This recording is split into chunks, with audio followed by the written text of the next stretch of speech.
Roshni madam, বিয়ের পরের দিনও আপনি লাঞ্চে সেই ম্যাঙ্গো ফুচকাই নিয়ে এসেছেন। কালকেই তো আপনার বিয়ে হলো, আমরা ভাবলাম অন্তত লাঞ্চে এবার আপনি বিরিয়ানি নিয়ে আসবেন। যেদিন থেকে আপনি অফিস জয়েন করেছেন এত বছরে কোনোদিনও আপনাকে লাঞ্চে ম্যাঙ্গো ফুচকা ছাড়া অন্য কোনো খাবার কিন্তু আমরা খেতে দেখলাম না। রোশনি দি, আজকে তোমার নামটা আমরা ম্যাঙ্গো ফুচকা পাগল মেয়ে থেকে ম্যাঙ্গো ফুচকা পাগল বউতে প্রমোট করলাম। তুমি তো কোনো ম্যাঙ্গো ফুচকাওয়ালাকে বিয়ে করতে পারতে, তাহলে রোজ ফ্রিতে টেস্টি টেস্টি ফুচকা পেয়ে যেতে। তোদের হাসি মশকরা হয়ে গেলে এবার কিন্তু থাম। আজকে লাঞ্চ ব্রেকের মধ্যে অফিসের নতুন বস কিন্তু ঢুকে যাবে। তোদের নিজের নিজের যা কাজ বাকি আছে তোরা কমপ্লিট করে রেখেছিস তো? দেখিস নতুন বসের সামনে আমাদের ইমপ্রেশন যেন খারাপ না হয়ে যায়। আর রইল কথা ম্যাঙ্গো ফুচকার, আজকের ফুচকাটা স্পেশাল। আজকের ফুচকাটা আমার নতুন বর আমাকে বানিয়ে দিয়েছে। আসলে গতকাল খুবই ধুমধাম করে আদিত্যর সঙ্গে রোশনির বিয়ে হয়। সেই স্কুল লাইফ থেকে আদিত্য এবং রোশনির পরিচয়, ফলে আদিত্যর কাছে রোশনির এই ম্যাঙ্গো ফুচকার পাগলামি একেবারেই অজানা নয়। আর আদিত্য রোশনিকে সমস্ত কিছুতেই ভীষণভাবে সাপোর্ট করে থাকে। আর সেদিন অফিসের লাঞ্চ ব্রেকের পর নতুন বস অফিসে ঢোকে, তাই বসকে দেখে সবাই নিজের নিজের কাজে সিরিয়াস হয়ে পড়ে। অন্যদিকে প্রদীপ বাবু নিজের কেবিনে ঢোকার পরই ম্যানেজার অর্থাৎ রোশনিকে ডেকে পাঠায়। আচ্ছা, তো আপনি এখানকার ম্যানেজার? ঠিক আছে, পুরো কোম্পানির কি কি কাজ এই মুহূর্তে চলছে সেটার একটা ওভারভিউ রেডি করুন। একটা কাজও যেন বাদ না যায়। আমি কালকে ঠিক দুপুরবেলা 1টার সময় রিপোর্টটা নেব। আপনি এখনই কাজটা শুরু করে দিন। ওকে স্যার, আমি এখনই রেডি করছি। এই বলে রোশনি নিজের সিটে গিয়ে বসে পড়ে, কিন্তু সে দেখে যে এখনো কিছু ম্যাঙ্গো ফুচকা এবং কাঁচা আম দিয়ে তৈরি ফুচকা জল এখনো বেঁচে আছে। কারণ আদিত্য আজকে তাকে অনেক বেশি পরিমাণে ফুচকা প্যাক করে দিয়েছে। তাই রোশনি মনে মনে ভাবে, আমি যদি এখন এই ফুচকাগুলো ছেড়ে কাজ করতে বসি তাহলে সব ফুচকা নরম হয়ে যাবে। তার থেকে বরং আমি আগে খেয়ে নিই, তারপর একেবারে রিপোর্ট রেডি করব। এই বলে রোশনি আবার ফুচকা খেতে শুরু করে দেয়। কিন্তু তখনই হঠাৎ করে প্রদীপ বাবু আবার রোশনির কাছে আসে। কিন্তু লাঞ্চ ব্রেকের পরেও রোশনিকে এভাবে ফুচকা খেতে দেখে প্রদীপ বাবু চুপচাপ নিজের কেবিনে চলে যায়। আর দেখতে দেখতে কিছুক্ষণের মধ্যেই প্রদীপ বাবু একটা আর্জেন্ট মিটিং অ্যানাউন্স করে। তাই সবাই 10 মিনিটের মধ্যেই মিটিং রুমে গিয়ে পৌঁছায়। রোশনিরও ততক্ষণে ম্যাঙ্গো ফুচকা খাওয়া হয়ে যায়, তাই সেও মিটিং রুমে পৌঁছে নিজের জায়গায় বসে পড়ে। আগে আপনাদের অফিসে কিরকম রুলস ছিল আমি জানি না, কিন্তু এখন আমি চলে এসেছি। তাই এই অফিসে যদি কাজ করতেই হয় তাহলে ডিসিপ্লিন মেনটেন করতেই হবে। লাঞ্চ ব্রেকের পর কেউ যেন আর খাবার না খায়। আর তাছাড়াও আমরা একটা রুলস অ্যাড করেছি, আজকের পর থেকে অফিসে কোনো লিকুইড জাতীয় খাবার যেমন স্যুপ, ফুচকার জল ইত্যাদি আনা যাবে না। কেননা ওই সমস্ত লিকুইড জাতীয় খাবার কাগজপত্রে পড়ে গেলে আমাদের ক্ষতি হতে পারে। মিটিং রুমে থাকা সবাই খুব ভালো মতোই বুঝতে পারি প্রদীপ বাবুর সমস্ত কথাগুলো রোশনিকে টার্গেট করেই বলছে। কারণ আজকে লাঞ্চ ব্রেকের পর একমাত্র রোশনি খাবার খেয়েছে। আর রোশনি প্রত্যেকদিন ফুচকা এবং আমের পেস্ট দিয়ে তৈরি ফুচকা জল অফিসে নিয়ে আসে। তাই রোশনি খুব ভালো মতোই বুঝতে পারি প্রদীপ বাবু তাকে ম্যাঙ্গো ফুচকা দেখে ফেলেছে বলে এই সমস্ত কথা বলছে। তাই রোশনি কোনো কথার উত্তর দেয় না। এভাবেই মিটিং শেষ হয়ে যাওয়ার পর সবাই যখন মিটিং রুম থেকে বেরিয়ে যাবে তখন প্রদীপ বাবু রোশনিকে বলে, মিস রোশনি, রিপোর্টটা যেন ঠিক টাইমে নির্ভুলভাবেই পাই। চিন্তা করবেন না স্যার, আমি যতটা ম্যাঙ্গো ফুচকা খেতে এক্সপার্ট ঠিক ততটা আমার কাজেও আমি এক্সপার্ট। এই বলে রোশনি সেখান থেকে চলে যায়। আর অফিস ছুটির পর রোশনি অফিসের নিচে এক ম্যাঙ্গো ফুচকাওয়ালার কাছে ফুচকা খেতে চলে যায়। এমন সময় প্রদীপ বাবু যখন গাড়িতে ওঠে তখনই সে রোশনিকে ফুচকা খেতে দেখে ফেলে। উফ, এরা নাকি আবার এইসব অফিসের ম্যানেজার, এত কেয়ারলেস, কাজের প্রতি কোনো আগ্রহী নেই। যদি সিরিয়াস থাকতো কখন কাজটা শুরু করে দিত। দেখবো কালকে এরকম রিপোর্ট এনে দেয়। কিন্তু রোশনি কোনো কিছু খেয়াল না করেই মনের আনন্দে ম্যাঙ্গো ফুচকা খেতে থাকে। ফুচকা জলটাতে কিন্তু টক কম হয়েছে, তুমি একটু বেশি করে আমের পেস্ট ফুচকা জলের মধ্যে মিশিয়ে দাও। আর অল্প একটু আম কুচি কুচি করে কেটে আলু মাখার মধ্যে মিশিয়ে দাও, তাহলে আলু মাখার টেস্টটা আরো বেড়ে যাবে। আজকে মাত্র 1000 টাকার ফুচকা খেলে দিদি, অন্যদিন তো 2000 টাকার খাও, আজকে এত কম কেন? আজকে আমার বরমশাই টিফিনে অনেক ফুচকা দিয়েছিল, সেগুলো খেয়ে এমনিতেই পেট ভরে আছে, তাই আজকে অল্প করে ফুচকা খেলাম। এই বলে রোশনি ফুচকা খেয়ে বাড়িতে চলে যায়। আর বাড়িতে যাওয়ার পর আদিত্য রোশনিকে বলে, কালকে তুমি ফাঁকা আছো? যদি ফাঁকা থাকো তাহলে কালকে আমাদের জন্য অ্যাপার্টমেন্ট দেখতে যেতাম। তুমি তো বিয়ের আগে খুব বলতে যে তোমার অ্যাপার্টমেন্টে থাকার খুব শখ, তাই ভাবলাম আমাদের জন্য একটা অ্যাপার্টমেন্ট খুঁজি। না না, কালকে অফিসে ইম্পর্টেন্ট কাজ আছে, কালকে আমার হবে না, আমি অন্যদিন যাব। এই বলে রোশনি না ঘুমিয়ে ল্যাপটপ নিয়ে বসে পড়ে। আর পরের দিন অফিসে গিয়ে বেলা 1টার জায়গায় 11টার মধ্যেই রোশনি প্রদীপ বাবুকে তার রিপোর্ট জমা দেয়। আপনাকে আমি বেলা 1টা পর্যন্ত সময় দিয়েছিলাম, আপনি তো দেখছি 11টাতে রিপোর্ট জমা দিয়ে দিচ্ছেন। এত তাড়াতাড়ি হয়ে গেল কি করে? সবকিছু আবারও ভালো মতো চেক করে তারপর একটা সময় এসে জমা দেবেন। এখন নিয়ে যান। আমার সমস্ত কিছু চেক করা হয়ে গেছে স্যার, এটাই আমার ফাইনাল রিপোর্ট, এবার আপনি চেক করে নিন। প্রদীপ বাবু রোশনির কাজের প্রতি এত তৎপরতা দেখে ভীষণই ইমপ্রেসড হয়। তবে প্রত্যেক দিনের মতো আজকেও রোশনি টিফিনে ম্যাঙ্গো ফুচকা খায়। তবে প্রদীপ বাবু সেটা দেখেও রোশনিকে কিছু বলে না। কি গো রোশনিদি, কালকে স্যার সবার সামনে তোমাকে ওইভাবে ঝাড় দিল, কিন্তু আজকে তোমাকে ফুচকার জল খেতে দেখে স্যার কোনো কথা বলছে না, ভীষণ আশ্চর্য ব্যাপার।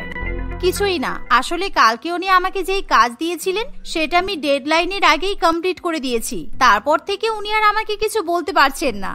এভাবে লাঞ্চ ব্রেকের পর প্রদীপ বাবু রোশনিকে ডেকে পাঠান। আপনি তো একেবারে পারফেক্ট রিপোর্ট সাবমিট করেছেন, কোনো কিছুই তো বাদ যায়নি। এনিওয়ে, কালকে আপনাকে ইনডাইরেক্টলি খোটা দেওয়ার জন্য সরি। আপনি তো ম্যাঙ্গো ফুচকা খেতে খুব ভালোবাসেন দেখলাম, কালকে তো অফিসের নিচে ম্যাঙ্গো ফুচকা খাচ্ছিলেন, তাই আজকে আমি আপনাকে ট্রিট দেবো। ছুটির পর আপনি যত খুশি ম্যাঙ্গো ফুচকা খেতে পারবেন। রোশনি প্রদীপ বাবুর কথা শুনে খুবই খুশি হয়।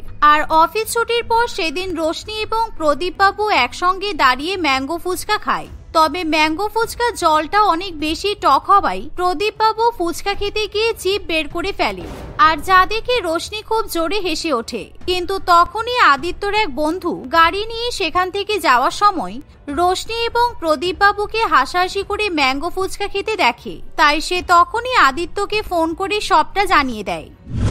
আর সেদিন যখন রোশনি বাড়িতে ফেরে তখন সে দেখে যে আদিত্য মন খারাপ করে বসে আছে। তোমার আবার কি হলো, মন খারাপ? আজকে তাড়াতাড়ি বাড়ি চলে এসেছো আর এরকম একা একা মন মরা করে বসে আছো কেন? শুধু মন কেন, কপালটাও খারাপ। আমার ভালোবাসি অন্য কেউ ভাগ বসাচ্ছে, এটা আমি কিভাবে সহ্য করব? কি হয়েছে, হঠাৎ এরকম কথা বলছো কেন? তুমি আমাকে কালকে অ্যাপয়েন্টমেন্ট খুঁজতে যাওয়ার জন্য বারণ করে দিলে, যাতে আজকে তোমার অফিসের বসের সঙ্গে হাসাহাসি করে তোমার ফেভারিট ম্যাঙ্গো ফুচকা খেতে পারো, তাই তো? রোশনি আদিত্যর কথা শুনে হেসে ওঠে। আচ্ছা বুঝলাম, এর জন্য মন খারাপ। চলো এখনই আমরা বেরিয়ে অ্যাপার্টমেন্ট খুঁজতে যাব, তাড়াতাড়ি রেডি হয়ে নাও। আমি যা জামা কাপড় পরে আছি তাই পরে যাব। তুমি কিন্তু এখন আমার কথার উত্তর দিলে না, সত্যি করে বলো তোমার ওই বসকে পছন্দ তো? আমি কিন্তু তোমার কাছ থেকে উত্তর না পেলে কোথাও যাবো না বলে দিলাম। আসলে কালকে আমি লাঞ্চ ব্রেকের পর ফুচকা খেয়েছিলাম, তাই উনি আমার সঙ্গে একটু রুড বিহেভ করেছিলেন, কিন্তু আমার কাছে আজকে উনি খুশি হয়ে বললেন আমাকে ম্যাঙ্গো ফুচকা খাওয়াবেন। আর তুমি তো জানোই আমি ম্যাঙ্গো ফুচকা খেতে কত ভালোবাসি, তাই আমি ওনার কথাই রাজি হয়েছি। তুমি ফালতু ফালতু ওনাকে নিয়ে ইনসিকিউর ফিল করছো, তুমি ছাড়া আমার জীবনে আর কে আছে বলো? আদিত্য রোশনির কথা শুনে খুবই খুশি হয়, তাই সে তখনই 2 মিনিটের মধ্যে জামা কাপড় পরে রেডি হয়ে যায়। প্রমোটারের সঙ্গে দেখা করে আর অনেকগুলো অ্যাপার্টমেন্ট ঘুরে আসে, কিন্তু একটাও অ্যাপার্টমেন্ট তাদের পছন্দ হয় না। তাই বাড়ি ফেরার পথে আদিত্য রোশনিকে বলে, এখানে একটা ফেমাস ফুচকা পাড়া আছে, এখান থেকে তুমি তোমার পছন্দের আনলিমিটেড ম্যাঙ্গো ফুচকা খেতে পারো। যতক্ষণ আমি তোমাকে ফুচকা খাওয়াচ্ছি আমার মনে শান্তি হচ্ছে না।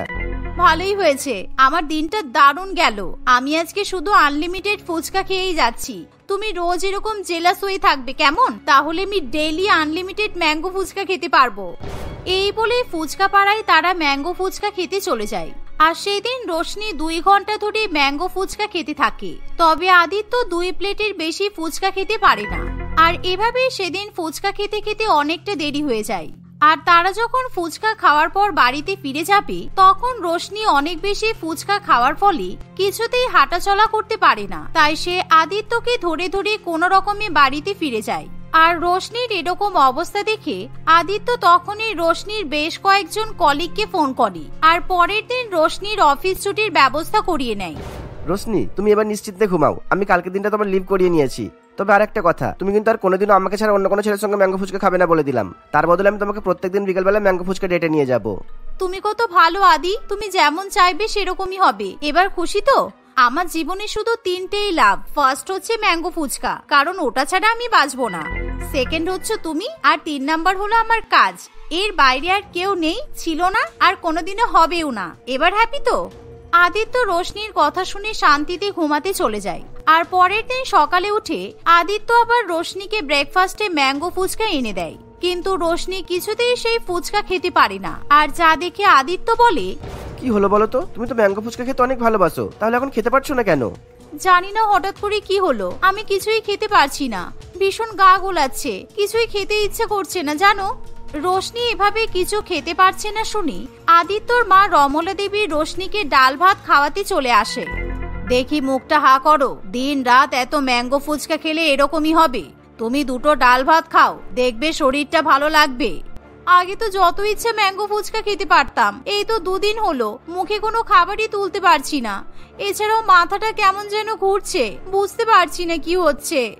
আদি, আজকে বিকালে একবার তোর কাকাকে বাড়িতে আসতে বলবি, বৌমাকে দেখে যাবে। আজ রবিবার, তোর কাকার চেম্বার বন্ধ থাকবে, তা না হলে ওখানেই নিয়ে যেতাম। আদিত্য মায়ের কথা মতো তার কাকাকে খবর দেয়। আর বিকালে এসে সজল বাবু রোশনির চেক আপ করে। রোশনির ভালো মতো চেক আপ করার পর সজল বাবু বলেন, বৌদি যাও এক্ষুনি মিষ্টি মুখ করাও, তোমাদের পরিবারে নতুন অতিথি আসতে চলেছে, তাই মুখে এত অরুচি। তবে একটা কথা বৌমা, এত বেশি ফুচকা খাওয়া কিন্তু চলবে না, এতে সন্তানের ক্ষতি হতে পারে। রমলা দেবী এই কথা শুনে খুবই খুশি হয়। অন্যদিকে আদিত্য আনন্দে আত্মহারা হয়ে ওঠে। আর সেদিনের পর থেকে রোশনি নিজেকে পাল্টে নেয়। এখন সে ব্রেকফাস্টে, লাঞ্চে এবং ডিনারে ফুচকা খায় না। সে ওটস, স্যালাড, বাড়িতে বানানো ডাল ভাত, রুটি ইত্যাদি খায়। এমনকি রাস্তায় ম্যাঙ্গো ফুচকা দেখলেও রোশনি আর ফুচকা খেতে যায় না। সেই সাথে তাকে ফ্রিতে কেউ ম্যাঙ্গো ফুচকা খাওয়ার কথা বললেও রোশনি ফুচকা খাওয়ার জন্য রাজি হয় না, কারণ সে শুধুমাত্র তার সন্তানের স্বাস্থ্যের কথা ভেবে ম্যাঙ্গো ফুচকা খাওয়া থেকে নিজেকে বিরত রাখে। আর এভাবে বেশ কয়েক মাস ধরে ম্যাঙ্গো ফুচকা না খাওয়ার ফলে রোশনি ম্যাঙ্গো ফুচকা নিয়ে পাগলামি করা পুরোপুরিভাবে ছেড়ে দেয়। টিনা তার বাবার সঙ্গে একটি শহরে থাকে। টিনার একটি লুচি ঘুগনির দোকান ছিল। টিনা তার লুচি ঘুগনির সঙ্গে একটি বিশেষ ধরনের লঙ্কার চাটনি দিত। সেই চাটনিটা এতটাই সুস্বাদু ছিল যে লুচি ঘুগনির সাথে সেটা খেলে তার স্বাদ আরো দ্বিগুণ হয়ে যেত। ঝালের পরিমাণটাও একটু বেড়ে যেত ঠিকই, কিন্তু খাবারটা এতটাই সুস্বাদু হয়ে যেত যে ঝালের কথা কেউ তোয়াক্কাই করতো না।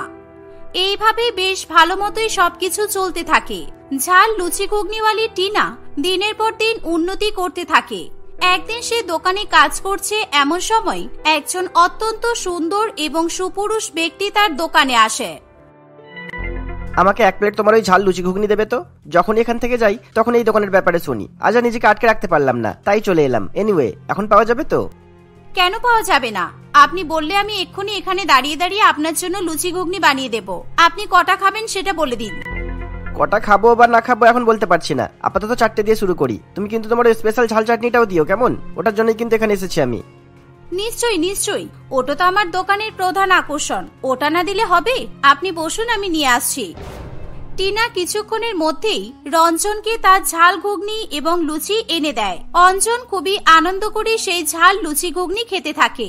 অঞ্জনকে দেখে মনে হয় যেন সে কতদিন পর খেতে পারছে। টিনার এই দেখে খুবই মায়া হয়। অঞ্জন যতক্ষণ খেতে চায় টিনা তাকে ততক্ষণই ঝাল লুচি ঘুগনি দিয়ে যায়। ওই ঝাল চাটনিটা আরেকটু নিয়ে আসো না প্লিজ, আমার ওটা খুব সুস্বাদু লেগেছে। আমি একটু বেশি করে ওটা খেতে চাই। বেশি নিলে অসুবিধা নেই তো? আর তুমি যদি বেশি দাম চাও আমি সেটাও দিতে রাজি আছি, আমার তাতে কোনো অসুবিধা নেই। দামের প্রশ্ন নয়, আসলে ওটা বেশি খেলে তো অনেক বেশি ঝাল লাগবে। আপনার ঝাল খেতে অসুবিধা নেই তো?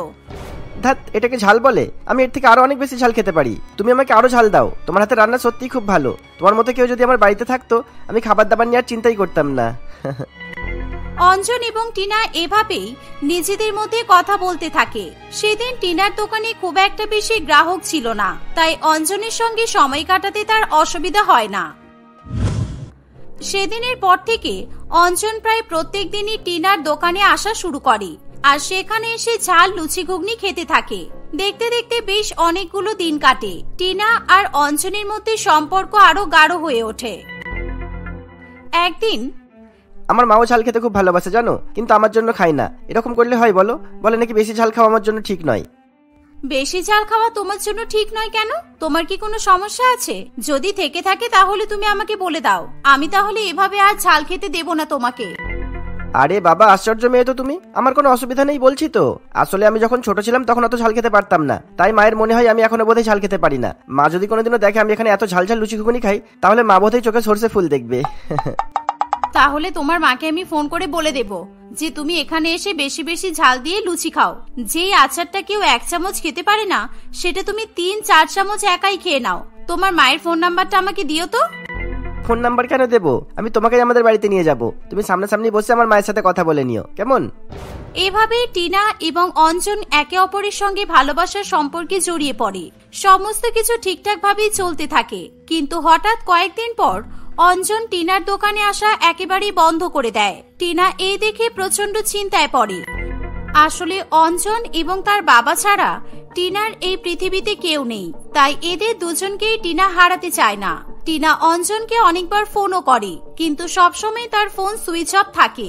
অঞ্জনের থেকে এমন ব্যবহার পেয়ে টিনা প্রচন্ড পরিমাণে ভেঙে পড়ে। সে তার দোকানে আগের মতো আর মনোযোগ দিতে পারে না। গ্রাহকরা বেশ অসন্তুষ্ট হয়ে সেখান থেকে ফিরে যায়। তোমার লুচি ঘুগনি আর আগের মতো তো ঝাল হচ্ছে না, কি সব বানাচ্ছ বলো তো? আমরা সব কত দূর থেকে আসি তোমার এখান থেকে লুচি ঘুগনি খাবো বলে, আর তোমার তো দেখছি কাজে মনই নেই। আসলে কয়েকদিন ধরে আমার শরীরটা ভালো যাচ্ছে না, তাই ঠিক করে ঝাল চাটনিটা বানাতে পারছি না। আপনি চিন্তা করবেন না, আমি একটু সুস্থ হয়ে উঠি, তারপর আবার আগের মতোই স্বাদ আপনারা ফিরে পাবেন। তোমার সুস্থ হওয়ার জন্য বসে থাকলে কি আমাদের চলবে? লুচি ঘুগনি দেওয়ার আগেই তো টাকাটা নিয়ে নাও, তারপর যখন আমাদের স্বাদ মতো আমরা খাবার পাই না, তখন কি টাকাটা ফিরিয়ে দাও? আর আমরাও তো এরকম স্বাধীন খাবার খাওয়ার জন্য টাকা দিই না। আপনি দয়া করে চিৎকার করবেন না, দরকার হলে বলুন, আমি আপনার টাকা ফেরত দিয়ে দিচ্ছি। কিন্তু আমার একদিনের ভুলের জন্য আপনি এভাবে সবার সামনে আমাকে অপমান করতে পারেন না। একদিনের কি বলছেন টিনাদি? উনি হয়তো তোমার দোকানে প্রত্যেকদিন আসে না, কিন্তু আমি তো প্রত্যেকদিন আসি। গত 4-5 দিন হয়ে গেল তুমি এরকমই সাদামাটা খাবার দিচ্ছ। যেটা তোমার দোকানের স্পেশালিটি ঝাল ঝাল লুচি ঘুগনি, সেটাই তো পাচ্ছি না। কি দরকার ছিল উপরওয়ালা আমার জীবনে এমন কাউকে পাঠানোর, যার কয়েকদিনের অনুপস্থিতিতে আমার জীবনে এরকম সংকট নেমে আসছে? যেদিন থেকে অঞ্জন আসা বন্ধ করেছে, সেদিন থেকে আমার কাজে মন বসছে না, আমার ইনকামও কমে যাচ্ছে। এভাবে আমি তো বাবার খেয়াল ঠিক করে রাখতেও পারবো না। এই সমস্ত কথা ভেবে টিনার চোখে জল চলে আসে। সেদিন তার দোকানের সমস্ত গ্রাহক লুচি ঘুগনির টাকা ফেরত নিয়ে চলে যায়। টিনার দোকানে লোকজন আসা প্রায় বন্ধ হয়ে যায়। টিনা যতই মন দিয়ে রান্না করুক আর ঝাল লুচি বানাক না কেন, তবু তার দোকানে আর আগের মতো ভিড় হয় না। এভাবে আরো কিছুদিন কাটে।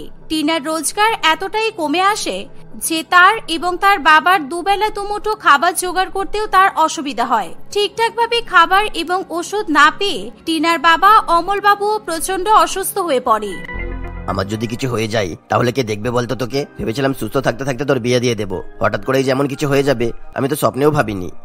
তুমি এসব বাজে চিন্তা না করে বিশ্রাম করো। আমি তো চেষ্টা করছি ঠিক তোমার চিকিৎসার জন্য টাকা জোগাড় করে ফেলবো। তুমি একদম এসব ভুলভাল চিন্তা করো না। এত সুন্দর চলতে থাকা খাবারের দোকানটা বন্ধ হয়ে গেল, এটা ভেবেই আমার তো শরীর খারাপ করে। এখন ওই দোকানটা যদি আর না চলে, তুইও তো আমার মতো না খেতে পেয়ে মরবি রে। কেন মরা টরার কথা বলছো কেন বাবা? কিছু হবে না তোমার, আমি বলছি তো। কাল থেকে আমি আরো মন দিয়ে কাজ করব, যাতে আগের মতো আমি সব রান্না করতে পারি। দেখবে সব ঠিক হয়ে যাবে। পরের দিন সকাল থেকে অঞ্জনের কথা একেবারে ভুলে গিয়ে টিনা মন প্রাণ দিয়ে রান্না করতে থাকে। আর যেই চাটনিটা সে ঘুগনির সঙ্গে মিশিয়ে ঘুগনিকে ঝাল তৈরি করত, সেই চাটনিটাও টিনা একেবারে আগের মতোই বানিয়ে ফেলে। প্রথমে একজন দুজন, তারপর এক এক করে অনেক কাস্টমার সেদিন টিনার দোকানে আসে। টিনা খুবই খুশি মনে অনেকগুলো টাকা হাতে নিয়ে বাড়ি ফেরে, কিন্তু বাড়ি ফিরে দেখে তার বাবা মারা গেছে। টিনা নিজের উপর রাগে এবং দুঃখে এতটাই ভেঙে পড়ে যে তার সমস্ত রাগ গিয়ে পড়ে অঞ্জনের উপর। সবকিছু হয়েছে ওই ছেলেটার জন্য। ছেলেটা যদি হঠাৎ করে এভাবে এসে আমার সঙ্গে বন্ধুত্ব না করত, তাহলে আমার ব্যবসার ক্ষতি হতো না, আর আমার বাবাও এভাবে আমাকে অসময়ে ছেড়ে চলে যেত না। এখন আর এসব কথা ভেবে লাভ নেই টিনা। ছেলেটা কত বড় স্বার্থপর সেটা তো তুই দেখতেই পেলি। যেদিন থেকে তোর এখানে আসা বন্ধ করলো, সেদিন থেকেই ছেলেটা নিজের ফোনটাও বন্ধ করে দিল, যাতে তুই কোনোভাবে আর কোনো খবর না পাস। এরকম স্বার্থপর কারোর কথা ভেবে তুই সময় নষ্ট করছিস কেন? ভাববো না কেন শুনি? ওর জন্য আমার বাবা চলে গেল। হ্যাঁ, ওর জন্যই তো। ওর জন্য আমার মন খারাপ হলো, আমার ব্যবসার ক্ষতি হলো, আমাদের ঘরে টাকা পয়সা আসা বন্ধ হয়ে গেল। টাকা পয়সার অভাবে আমার বাবা রীতিমতো বিনা খাদ্য বিনা চিকিৎসায় চলে গেল। এখন এই ছেলেটার কথা বাদ দে, আবার নিজের ব্যবসায় মন দে। আমাদের গোটা এলাকা জুড়ে যেই ঝাল লুচি ঘুগনিওয়ালি এত জনপ্রিয়, তাকে আবার ফিরিয়ে নিয়ে আয়। তুই যদি কারোর মতো না খেয়ে দিয়ে নিজেকে অসুস্থ করিস, তাহলে কিন্তু কাকু খুব কষ্ট পাবে।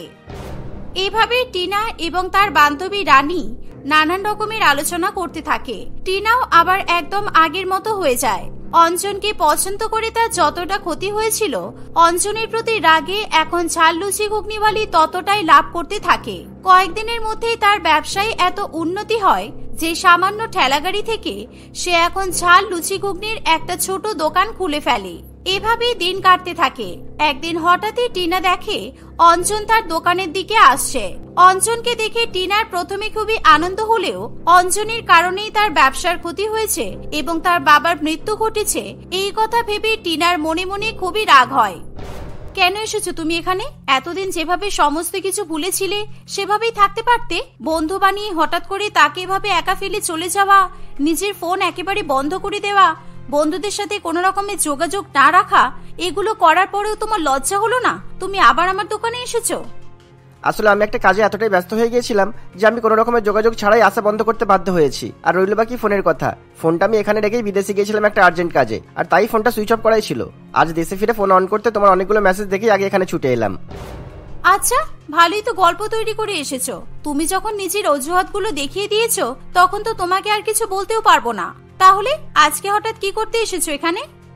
এমনি তোমার সাথে দেখা করতে, আর কি কারণ থাকতে পারে। আর হ্যাঁ, তোমার বাবার জন্য বিদেশ থেকে একটা কোট নিয়ে এসেছি। তুমি বলেছিলে না তোমার বাবার বিদেশি কোট পরার খুব ইচ্ছা, তাই আর কি।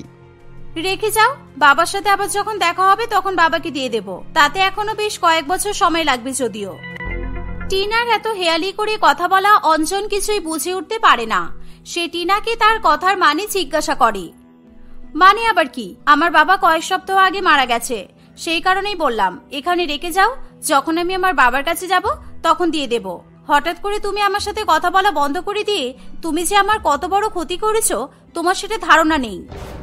এই সমস্ত কথা শুনে অঞ্জন প্রচন্ড অনুশোচনা বোধ করে। টিনার মনকে সান্ত্বনা দেবে ভেবে সে টিনার কাছে ঝাল লুচি ঘুগনি খাওয়ার আবদার করে। আমি জানি আমার অনেক বড় দোষ হয়ে গেছে, কিন্তু তুমি প্লিজ আমাকে ক্ষমা করে দাও। আর আমি তখনই ভাববো তুমি আমাকে ক্ষমা করে দিয়েছো যদি তুমি আমাকে এক্ষুনি তোমার হাতের বানানো টেস্টি টেস্টি ঝাল লুচি ঘুগনি খাও, তবেই। ক্ষমা তো আমি তোমাকে করতেই পারবো না অঞ্জন, তোমার জন্য আমার বাবা চলে গেছে। তোমাকে আমি এত সহজে ছেড়ে দেব? তুমি যখন ঝাল লুচি ঘুগনি খেতে এসেছো তখন তোমাকে আমি ফেরাবো না। এমন ঝাল খাওয়াবো যে কোনোদিনও আর আমার দোকানের দিকে আসার কথা ভাববেও না। সত্যি সত্যি টিনা সেদিন অঞ্জনের ঘুগনিতে এত বেশি ঝাল দেয় যে অল্প একটু খাবার খেতেই অঞ্জনের চোখ থেকে জল পড়তে থাকে, কিন্তু তবুও সে সমস্তটা খেয়ে নেয়। কিছুক্ষণ পর অঞ্জন বিদায় জানিয়ে সেখান থেকে চলে যায়। এই ঘটনার পর আরো বেশ কয়েকদিন কাটে। অঞ্জন সত্যি সত্যি টিনার দোকানে আসা একেবারেই বন্ধ করে দেয়। টিনা এই ভেবে মনে মনে খুবই খুশি হতে থাকে। টিনা এবং তার বান্ধবী অঞ্জনকে নিয়ে নানান রকমের মজা করছে এমন সময় একজন বয়স্ক মহিলা খুবই করুণ মুখ নিয়ে সেখানে আসে। তোমাদের মধ্যে টিনাকে, তার সাথে আমার একটু দরকার ছিল, তাকে একটা জিনিস দেওয়ার আছে। আমি টিনা, কি হয়েছে বলুন, কি দেওয়ার আছে আমাকে? আর আপনি কে? আমি তো আপনাকে চিনলাম না। আমি রঞ্জনের মা। ওর আত্মার শান্তি কামনা করে আমরা একটা শোক সভার আয়োজন করেছি। ওর খুব ইচ্ছে ছিল তুমি আমাদের বাড়িতে একদিন আসবে, আর ওর শেষ ইচ্ছাটাতে আমল করতেই আমি তোমাকে নিমন্ত্রণ করতে এলাম। এই কথা শুনে টিনার মাথায় আকাশ ভেঙে পড়ে। সে কি করবে কিছুই বুঝে উঠতে পারে না। অঞ্জন মারা গেছে শুনে টিনা নিজের চোখের জল ধরে রাখতে পারে না। আসলে কয়েকদিন আগে অঞ্জন বিদেশে গিয়েছিল একটা চিকিৎসার কারণে। প্রত্যেকদিন খুব ঝাল খেয়ে খেয়ে ওর অগ্নাশয়ে কিছু সমস্যা হয়েছিল। সেখানে ওর একটা অনেক বড় অপারেশন হয়। ওই অপারেশনের পরে ডাক্তার ওকে বলে দিয়েছিল সারা জীবনে অঞ্জন আর কোনোদিনও ঝাল খেতে পারবে না। আমার ছেলেটা ঝাল খেতে এতই ভালোবাসে আর ওই নাকি ঝাল খেতে পারবে না। এত কিছু জানার পরেও ও যে কোথা থেকে এত ঝাল খেয়ে এসেছিল আমি জানি না। সেই ঝাল খেয়ে বেশ কিছুদিন পেট ব্যথায় ও হাসপাতালে ভর্তি ছিল। তারপর যন্ত্রণা সহ্য করতে না পেরে হার্ট অ্যাটাক করে ও মারা যায়। সমস্ত ঘটনা শুনে রঞ্জনা দেবী কার্ডটা টিনার হাতে ধরিয়ে দিয়ে সেখান থেকে চলে যায়। টিনা কান্নায় ভেঙে পড়ে। টিনা বুঝতে পারে তার অঞ্জনের প্রতি অতিরিক্ত ভালোবাসা এবং অতিরিক্ত রাগ, এই দুটোর কারণেই তার জীবনের সবথেকে গুরুত্বপূর্ণ দুজন মানুষ তাকে ছেড়ে চলে গেছে। টিনা এতটাই মর্মাহত হয় যে এই শহরে থাকাও তার কাছে একটা বোঝার মতো হয়ে ওঠে। সে তার দোকানপাট বন্ধ করে বাড়িঘর ছেড়ে অন্য কোনো শহরে থাকার জন্য রওনা হয়।